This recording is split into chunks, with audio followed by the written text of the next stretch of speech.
bars.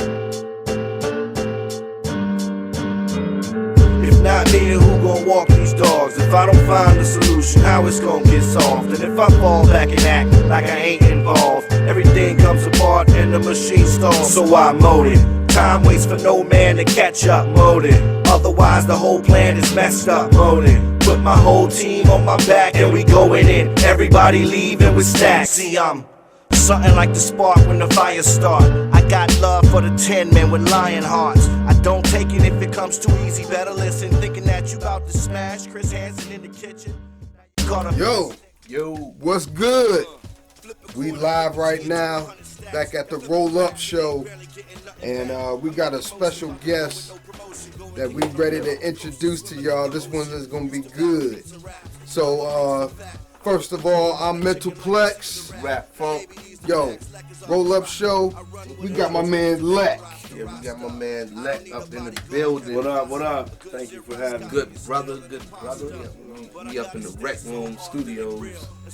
And earlier he was recording and we just, just rolled up. Just rolled up on them, just running up in people's ciphers. I apologize for that. Yeah, you know what I mean? That's bad etiquette for those who don't know. Don't just be all up in your boy's session. Just be up all in the session. peace. We came up here, kicking with my man 757. What we do is we go around 757 Virginia artists and we sit down with them and we ask questions. So before we start, is there anything you want to say? Peace. Peace. So let's get into it. First of all, Leck, is that just your real name, or how did that come about? When I was young, teachers would always mispronounce my name and see it, read Malik. Okay. Malik. When it's really Malik. Yeah. All right. So just as That's a way crazy to just because take the I sting call off him Malik. of it. You know what I'm saying? I knew this shit was gonna happen all the time, Right. especially on that first day of school. Word. So I Okay. just got used to it. I'll just be Malik. Alright. Alright. So how did you get into the game? Like, what is your first, well, not necessarily your first memory, but just your reasoning to be like, yeah, this is what I want to do. You know what I mean? As far as getting in this hip hop game. Yeah. Shoot, man. I remember the Fresh Fest of 87. Maybe it was 88. I was like 11, 12. And my sister took me to that damn concert. And it was Jazzy Jeff and the Fresh Prince. Yes, sir. It was Public Enemy. Oh man, I think I know what you talking about too. It's like the second time Public Enemy then came up in this. It was a lot of Section. people in It was it though. 3 main. I mean, this was in Omaha, man. So the legs out here was probably crazy. Yeah, I'm But thinking out about there it James. was Public Enemy, Jazzy Jeff and the Fresh Prince and Run DMC. Woo. Okay. And Yeah. I mean, After that, yeah. well, I don't know what else What it I is to wanna say. do, You go I see feel this you. show and you like, yeah, Yeah, that'll sum it up. that's what I'm gonna do. You know what I'm Right. saying? In some way or fashion, I'm gonna do that shit. Was it Yeah. like a specific song that drew you into Man, the so- culture, the hip hop culture? Oh shit.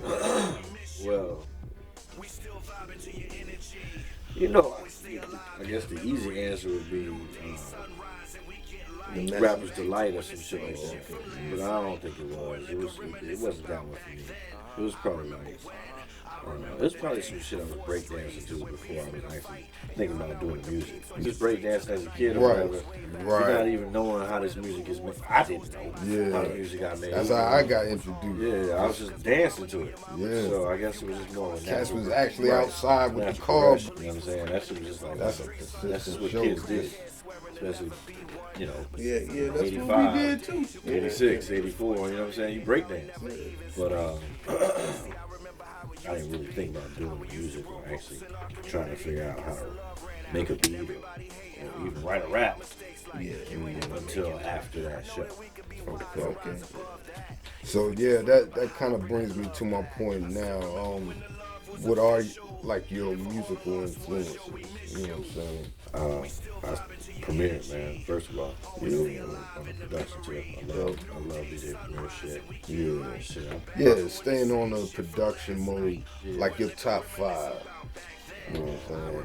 Primo is one. Yeah. That list is gonna fluctuate depending on what I'm listening to. Yeah, that's true too. It changes so often. Yeah. But in no order, Premier's going in there. Dre gotta go in there. Pharrell gotta go in there. And then let me see, what's that? 3 people I named, and then the other 2 could really be on a sliding scale with several other people. Right. Yeah. Depending on what I'm rocking, you know what I'm saying? But at one point the answer was Pete Rock. At another point the answer was RZA. At another point the answer was High Tag. Yeah. At another point the answer was I wouldn't say Ninth Wonder so much, but I like that shit. Yeah. Like you said, it depends on how you feel. Yeah, man. It's all mood music anyway. So I guess however you want to count the Roots producer, whoever you want to say that nigga is, or they are. You know what I'm saying? Right. Them at one point. Questlove. You know what I'm saying? So it's like, yeah. But it ain't just So him. which one means Let's most to you? not let me not leave Kanye out. You know what I'm saying? Kanye beats, man. Kanye beats was insane when he's making it. Yeah, on the MPC. I started making beats in like 98. Shit, so yeah, I started making beats in 98. And then when I first got my ASR-10, I don't know, for some reason I just felt like I didn't want to sample. You know what I'm saying? So I just tried to compose based on what I had known from when I played the piano when I was young, when I played the saxophone several years prior to that. Right. You know what I'm saying? So it was some real shitty compositions getting put together, you know what I'm saying? So I trudged through that shit for a few years, and then I started incorporating more samples. And but I wasn't really listening to nobody at that time, you know?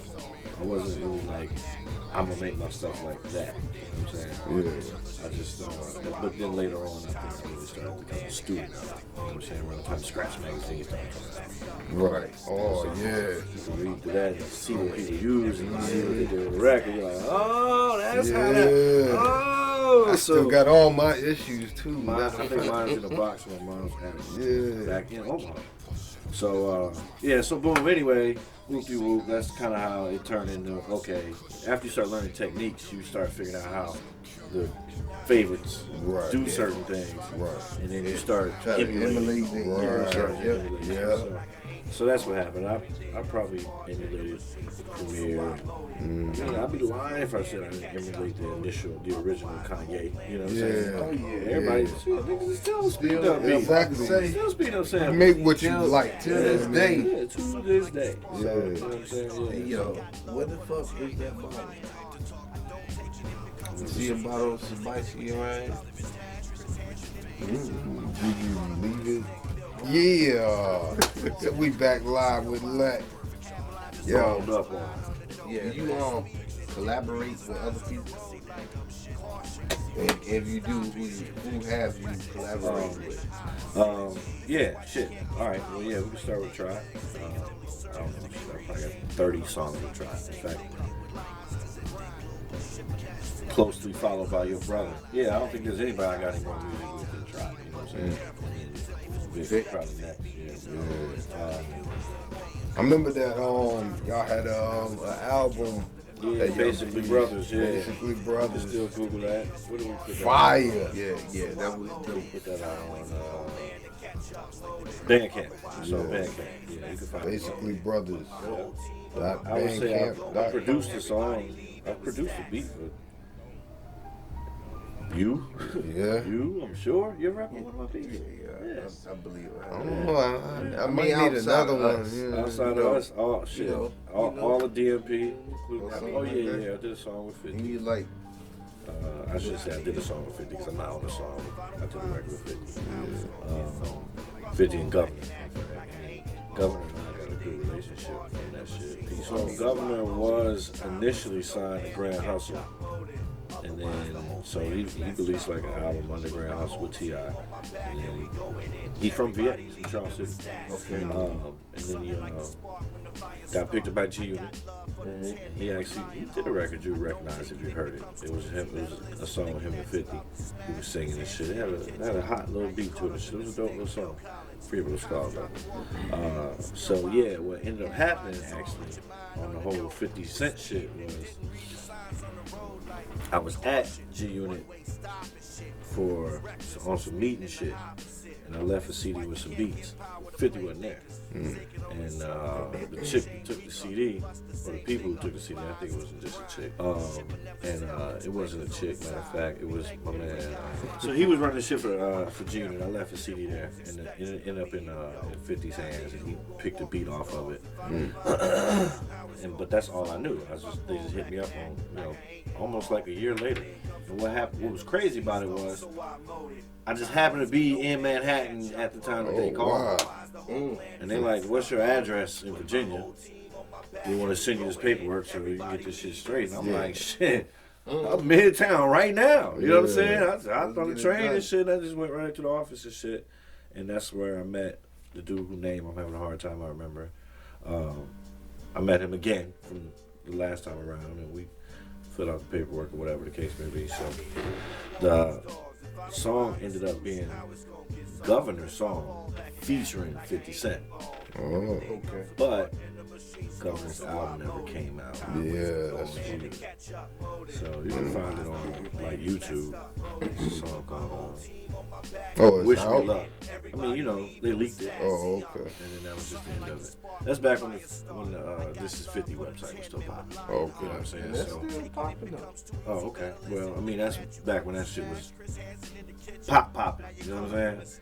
So they was leaking all kind of music through This Is 50 regularly while G Unit was still super hot. You know what I'm saying? It was during that time. So if your record didn't end up on the actual album, it was wonderful. Then I've done other songs with some names that you never ended up hearing. Well, name some of the your production credits. Like, actually, I did a song with Paris. Remember Paris? Right? Yeah. Back in the day, yeah. Oh, wow. I did a record with Paris. Oh, that's yeah, I did a record with. See, that's what I'm talking about, man. He jumped on the remix of a song called Nightstick that was featured with. He changed the name to NYO, but it used to be Cool Kim from the Blue Cheese Niggas. Oh yeah, UMC. No, not KMD. Not UMC.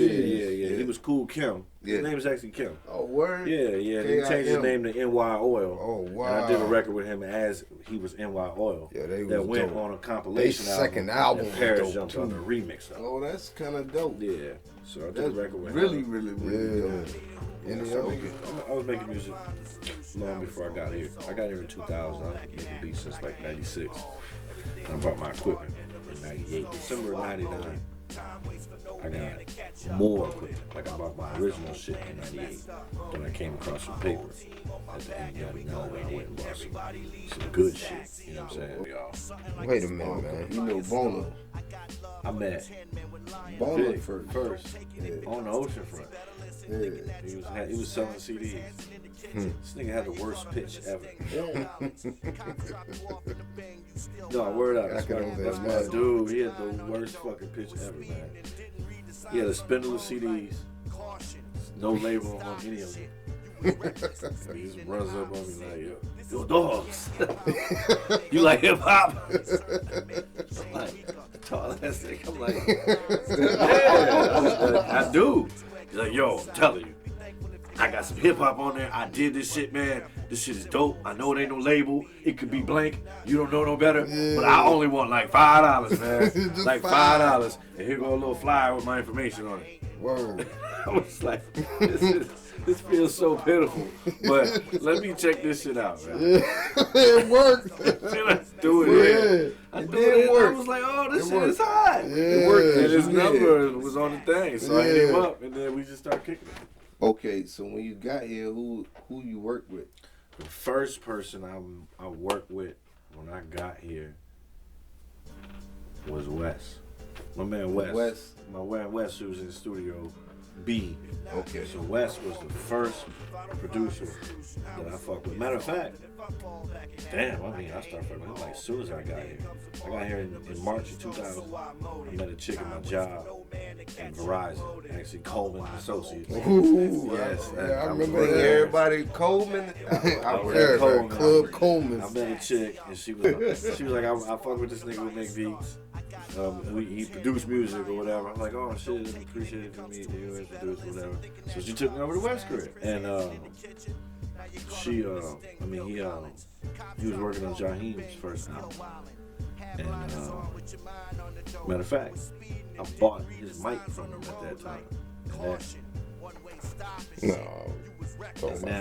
The mic that we using in the studio right now is the same mic that he used for Jaheim's first album. And I guess that's what really made it more real to me than it would to maybe others. Okay. So I've been West almost 20 years. So yeah, that's really what made it real to me, because I saw motherfucker make an album back when niggas was getting paid for albums. You know what I'm saying? It was That's getting, what I was about money to say. was it was getting paper. You know what I'm saying? Right. You gotta say it with Privilege. the hard R. It was getting paper. Back then, people bought music because it was a privilege to buy it. So That's when they had those budgets. He had just come off the Blackstreet album, which had went 6 times platinum. Fucking the Jaheim album that went platinum. The next album that went platinum. You know what I'm saying? So I'm seeing the game from that perspective. Yeah. Like, you know what I'm saying? Like, that's what I mean by I might have seen it as realer than other people did. Because if you don't have that kind of perspective, that shit really you pipe actually dream. see it. You know what I'm saying? I might have quit a long time ago if I didn't have that kind of perspective. Yeah. All right, man. Let's go ahead and get into this game, you know what I'm saying? What we do on the roll-up show, we have a little word association game we be playing, you know what I'm saying? Basically, I'm going to name off a word. You describe the word with another word, you know? You know what I'm saying? Okay. Like Word real quick. Okay. So we going to go run through these words real quick. You tell me how you feel. Let's do it. Let's do it. All right. Word We got the timer somewhere. Okay. Nerd Association. Nerd Association. All right. First word. Here we go. Diadoras. Sneakers. Amber Geiger. Bitch. Cassette tapes. Vintage. Hennessy. Good. USB. Everywhere. Louis Rockin'. Rest in peace. New Jack Swing. What